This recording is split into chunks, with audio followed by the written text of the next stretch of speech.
UMG is taking the gloves off and they're coming for Drake. I tell you what, 2025 is staying wild just like 2024 was, and we have a brand new diss track, not coming from an artist, but coming from UMG themselves. We got legal shots fired. And when we did a full breakdown of Drake's filing, I pointed out all the flaws and all the holes that could be exploited by any legal team. And it looks like that's what UMG's lawyers did. They stepped up to the table and they're now giving us Meet the Grams too. And you guys know the implications that this could affect reactors. I've made enough videos on this. I've talked about why our skin is in the game here, why we're keeping an eye on this, why it's very important to us as content creators. And for this to get dismissed, that would be a huge victory for us. That would be a huge victory for everyone on board. So let's dive into this motion for dismissal right now. Let's break it down and put it under the microscope. Yeah, I want it all. That's why I strive for it. Diss me, and you'll never hear a reply for it.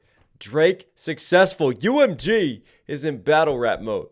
They are now going, okay, Drake, you want to quote Kendrick's lyrics? You want to use rap lyrics in a case? We'll use your own lyrics against you to get it dismissed. Reverse Uno card. How you doing? I mean, this is diabolical. Plaintiff, one of the most successful recording artists of all time, lost a rap battle that he provoked and in which he willingly participated. I mean, let's just throw it out with prejudice right there. Instead of accepting the loss like the unbothered rap artist he often claims to be. Is this an episode of Mean Girls? He has sued his own record label in a misguided attempt to salve his wounds. Plaintiff's complaint is utterly without merit and should be dismissed with prejudice. I'll tell you what, whoever wrote this, man, they were having fun. In the spring of 2024, two of the most popular recording artists in the world, Kendrick Lamar and Aubrey Drake Graham, engaged in a high-profile rap battle. Over the course of approximately 2 months, they exchanged increasingly vitriolic and incendiary diss tracks, sometimes responding within hours of each other. Drake encouraged the feud. How many times has this been pointed out? For example, when he felt that Lamar was taking too long to respond, Drake released a second recording in which he goaded Lamar to continue the public rap battle. I mean, Drake going drop, drop, drop. We just had the Playboy Cardi release and the Kendrick diss where he lets you know where those shots are going when he starts to mock Drake's drop ad-libs. We all saw how that ended up. Lamar did just that, and collectively Drake and Lamar released a total of 9 tracks taking aim at each other. Multiple commentators declared Lamar to be the winner of the battle, including this channel. All right, let's jump ahead to some of the key points. While the complaint focuses almost entirely on Not Like Us, it disregards the other Drake and Lamar diss tracks that surrounded Not Like Us, as well as the conventions of the diss track genre. This is battle rap, and thus critically ignores the context of the dispute. I love this. I love this rebuttal. Assessed in context as it must be, Not Like Us clearly conveys non-actionable opinion and rhetorical hyperbole, exaggeration. Why? Because it's rap. It's the art form of diss tracks. This is the entertainment industry at the end of the day. I mean, this is an easy argument for a lawyer to go down this route because we know freedom of speech is well protected, right? A judge is going to protect freedom of speech. So all they have to do is just submit their counterclaims and their counterarguments and make sure that we stay within this lane, which is exactly what they're doing and going through here. Diss tracks are a popular and celebrated art form centered around outrageous insults, and they would be severely chilled, interesting word choice, if Drake's suit were permitted to proceed. Drake also alleges that Not Like Us constitutes second-degree harassment. Remember the ASAP Rally bars? Remember how we talked about the connections with the pointing the finger and snitching? Uh-oh, tell me where the big bad man hurt you. Tell me where he gave you an uh-oh. Do you want a band-aid for that? But sues under a criminal statute that does not prescribe speech and has no private right of action. So what that basically means is that this is not only a backhanded slap at Drake, this is a backhanded slap at his lawyers. I mean, this is like lawyer battle rap right here. They're basically saying that you're not even filing this correctly. Like, you're not even taking the correct procedure that you need to take if this is your claim. Finally, Drake claims that UMG's promotion of Not Like Us violates New York general business law, but fails to allege any of the elements of the claim. Basically, you're making all these claims, but where's the evidence? Where's the facts to anything? And these are the opening statements and opening arguments. Notably, less than 3 years ago, Drake himself signed a public petition criticizing the trend of prosecutors using artists' creative expression against them by treating rap lyrics as literal fact. Well, hey, Pot, Kettle. How are you today? As Drake recognized, when it comes to rap, the final work is a product of the artist's vision and imagination. I love this because not only are they using Drake's lyrics against him to counter argument, they're also using Drake's previous actions against him to point out the logical flaws and the fallacies of the entire case that he's trying to make. And this is a thing that I and many other influencers have talked about, the hypocrisy of Drake. He actively and willingly engaged in this rap battle. He was happy to goad Kendrick into dropping. But all of a sudden, when Kendrick says things that he doesn't like, now all of a sudden it's time for a lawsuit when you are a willing participant in this war of words, in this fighting with one another. I mean, Drake was very outspoken in the Young Thug and Gunna cases, right? And using rap lyrics. And all of a sudden, lawyers using rap lyrics in cases of RICO. And then he turns around and throughout the filing that we read and did a live stream breakdown, he's constantly using rap lyrics to weaponize them to try to make his case so that he can try to win. The filing then goes on to point out the world of rap feuds, of rap battles. It even points out previous rap battles that Drake himself has been involved in and been engaged with. After that, it talks about the timing and the content of the disses. And I think I find this point really interesting too. Drake responded approximately 14 hours later on the evening of May 3rd with the track Family Matters, distributed by UMG, distributed by us. Hello, how are you doing? We put this out. This track is a scathing attack on Lamar, laden with hyperbolic slurs. Drake attacks, amongst other things, Lamar's authenticity, states that Lamar cheats on his fiancée, and asserts that one of Lamar's children was fathered by one of his business partners and managers, Dave Free. And this is key because this is what came out before Not Like Us. UMG is showing this is the nature of rap battles. This is what happens, right? They attack each other. It's for entertainment. There's often hyperbole used, right? Not everything is backed by facts. And this is music. At the end of the day, music isn't backed by facts. That's not music. That's not expression of art. And we all know that rap battles heighten things. You want to say crazy, disrespectful things to your opponents. That's the nature of the rap battle, and that's what UMG is pointing out. It's like, Drake has engaged in this in the past. He's engaged in rap battles. He knows the rules. He knows that this is entertainment. And he's actively and willingly been a part of it in the past. And then he's engaged in this rap battle with Kendrick Lamar. And he's goaded this on. It's not like Kendrick started using defamation against him and started attacking Drake out of nowhere. No, Drake was using defamation, if this is the route that we want to take, against Kendrick first. He was throwing out unsubstantiated claims against Kendrick Lamar. And he was getting personal in Family Matters. And that was before Not Like Us. So how can he turn around and sue regarding Not Like Us when he is the one participating and using these same tactics? How can you turn around and cry wolf when you're throwing out hateful insults as well, when you're throwing out personal attacks? Not Like Us was released on May 4th. Like the diss tracks before it, Not Like Us consists of hyperbolic insults. Why you trolling like a bitch? Are you tired? It was God's plan to show you the liar. Marks Drake's OVO brand and image. What OVO for? The other vaginal option? Pussy, what is the out? Bird and bird bitches. Makes hyperbolic threats of violence. It attacks Drake's personal relationships, including alleging that Drake had relations with rapper Lil Wayne's girlfriend.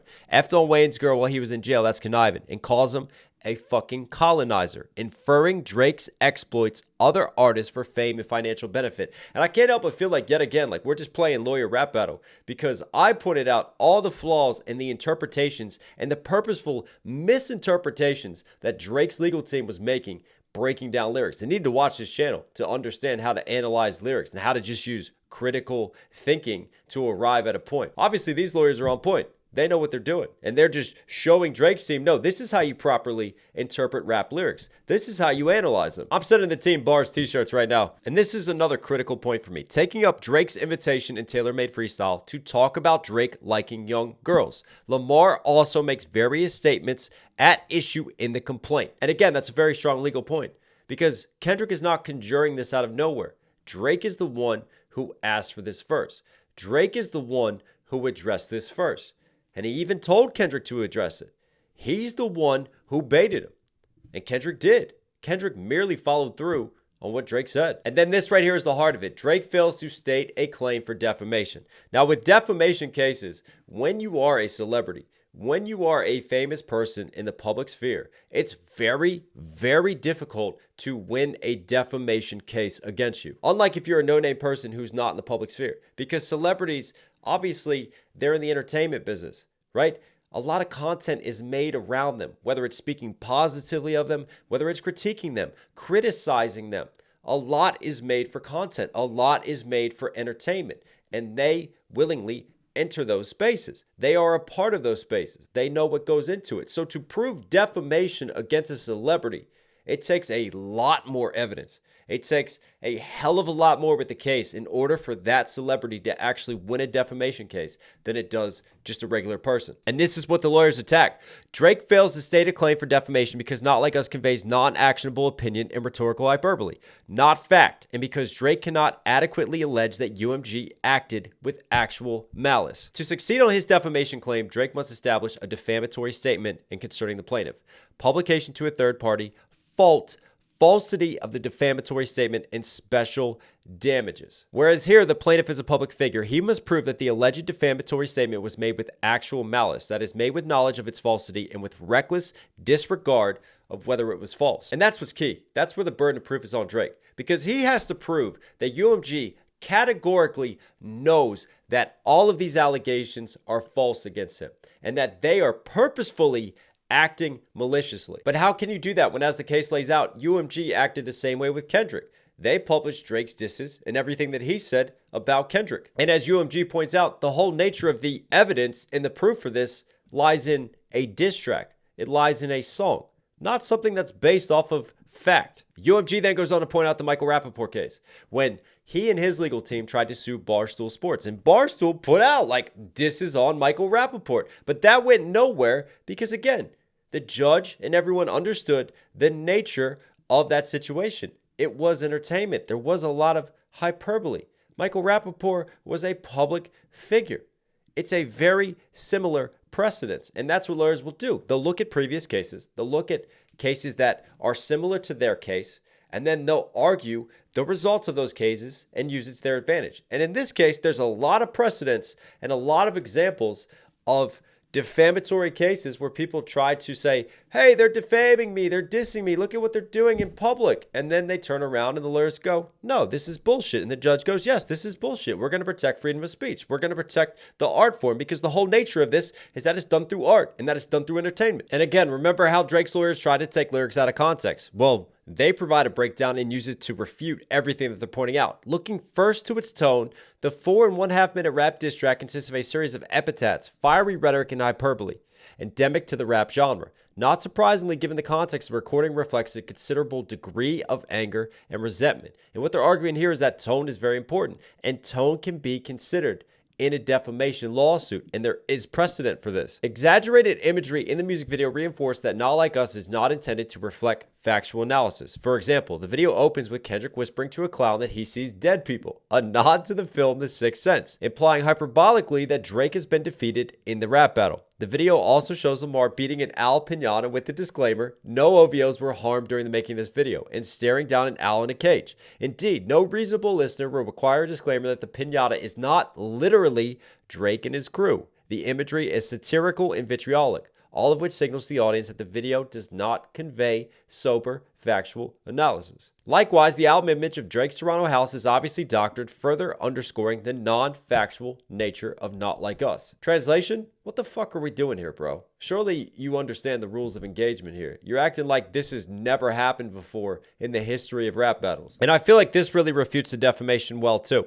Moreover, assessment of the broader context makes clear that Not Like Us relates to well-known controversies that Drake himself acknowledged and perpetuated. Facts and criticism concerning Drake's relationships with minors predate Not Like Us and have been widely reported. Thank you. Yet again, with the defamation case, they have to show that they are knowingly going against the facts, that they are acting in malice. But if this information has already been presented in the media, if it's already been covered and put out there, then no, you can't prove that someone knows the truth, because they could have gotten their sources from that information. They could be making their appeal based off of that. In that case, the waters just get completely muddied, and it's pretty much impossible at this point to prove defamation. Rumors and speculation around his misbehavior around minors, that Millie Bobby Brown, there's the Millie Bobby Brown thing, is one of the things that most people are aware of when it comes to Drake and the rumors about him. She talked about texting with Drake when she was, you know, a minor. And this, yet again, is more shots fired. I mean, we got to give points. Like, this might be Meet the Grahams too. This is just the KO of a rap battle legally, using Drake's own lyrics against him and yet again flipping it, right? The Millie Bobby Brown controversy, stating this Epstein angle was the shit I expected. Only fucking with Whitney's, not Millie Bobby Brown's. I'd never look twice at no teenager. Clearly, Drake himself understands that Lamar's lyrics refer solely to well-known issues. If Drake is acknowledging it and saying, I expected this angle, if I expected you to approach it in this way, then clearly it's not something new. Clearly they're not acting and manipulating information if they're just commenting on stories that are already out there that Drake already knows. I mean, this case is falling apart quicker than Kanye sponsorships. And speaking of using Drake's lyrics against him, they then address the harassment in the second degree and the incitements of violence by pointing out Drake's lyrics, which call for violence on Kendrick Lamar. And then they cite the NAACP, the National Association for the Advancement of Colored People, in their case versus Claiborne Hardware, that the Supreme Court, right, the biggest final court in all the land, ruled on overwhelmingly in the NAACP's favor when they called for a boycott on white businesses following protests of Martin Luther King Jr.'s death and then following police killing an African American. So they turned around and called for protests of white businesses. And then they got sued for it. But the key was what was said in one of the speeches regarding the protests. If we catch any of you going in any of them racist stores, we're going to break your damn neck. And that's not even a rap diss track. That is a speech. And that freedom of speech was protected. It was upheld. And yet again, there's the precedent that these lawyers are doing. They're really doing their job on this. And then here's where us reactors get tied into it in this part of the suit that we covered. The centerpiece of this claim was utterly false assertion that UMG used bots to stream Not Like Us. Drake based this theory on the claim that an anonymous individual alleged on a Twitch stream that Kendrick Lamar paid him via third parties to use bots to achieve just a ridiculous amount of streams on Spotify in the initial days following the release. But this claim is then directly refuted by the very source that Drake cites. Critically, after UMG notified Drake's counsel of the falsity of Drake's allegation via a Rule 11 letter and accompanying Rule 11 motion, Drake conceded the falsity and agreed to withdraw and correct the meritless allegations. Now, where was all that run through with publicly, right? We didn't see a bunch of news stories on that, right? All the Drake side of the things, all the media machine that was on Drake's side, all of his influencers were attacking the bots, attacking the Not Like Us. But one key point that failed to get mentioned was that that whole argument has already been acknowledged as having no factual basis, as having no evidence, and Drake has already agreed to remove it. They then go into payola and how, again, there is no actual evidence regarding it. What is left of the claim after subtracting the bogus stream manipulation theory is equally spurious.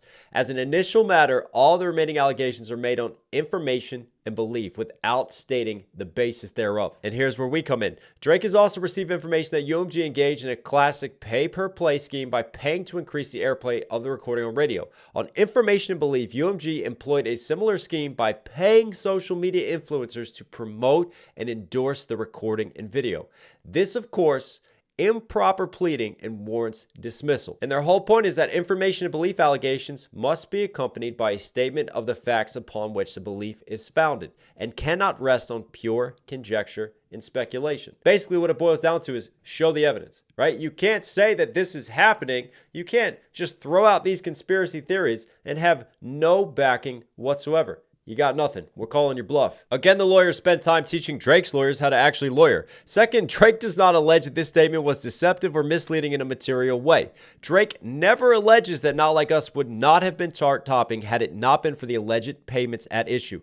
Nor does he include any allegations as to why the chart-topping claim would be material in any event. So basically they're going, okay, your whole argument is that we use payola, is that we use all these illegal actions in order to make Not Like Us chart topping. You came with no evidence for that. You have no substantiated claims over it. And then two, yet again, you've not even filed correctly for showing the personal injury that it has caused you. And that's the whole point of this claim. He has the burden of proof. He's the one who has to prove the defamation. He's the one who has to prove the malicious intent. He has to prove that they acted knowingly against just absolute non-arguable facts, that they knew the absolute truth and proof of the matter and that they acted against it. And he's got to do that around the art form of rap music, around a very well-protected area regarding freedom of speech. Third, Drake's allegations of injury and causation are lacking. Drake's theory that every time the recording was playing, Drake lost the opportunity for one of his songs to be played is wildly speculative.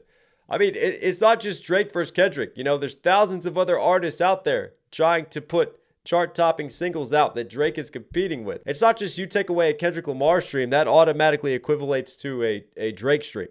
You can't prove that. Nor does Drake allege that any lost radio opportunities were the result of any UMG misstatements about the song's popularity, which means that he does not allege an injury that is a result of the deception at issue. Again, your lawyers did a shitty job, and we're going to prove why. For all the foregoing reasons, plaintiff's complaint should be dismissed with prejudice. And there it is. Shout out to the legal team. Shout out to everyone who put that together. That should be given a Grammy right here and now. That's the hardest hitting diss track of 2025. I mean, that was very well laid. That was very well rebutted. And unless Drake's lawyers can pull a rabbit out of a hat or they have a smoking gun, which now is the time for it, I could easily see this case now getting dismissed and we get to move on from this. But anyways, let me know what you guys think about this situation. Do you think that UMG is now going to win this? Do you think they're going to get it thrown out? Or do you still think Drake has a chance and that he can still somehow get a W from this whole situation? I don't know. Let me know down below. Let me know down below. But anyway, stay safe, stay positive. I love you guys. Don't forget, if you're here at the end, subscribe, notifications on. Really does go a long way. Also, don't forget to cop your merch. knoxhilldmv.com. We got hats, we got shirts, we got hoodies, everything that you need. If you want to rep the brand, if you want to get it out there, it all goes a long way. All right, everyone, stay safe, stay positive. It's Willie Knox Hill. You know, I'll catch you again. Sit down, sit down. I like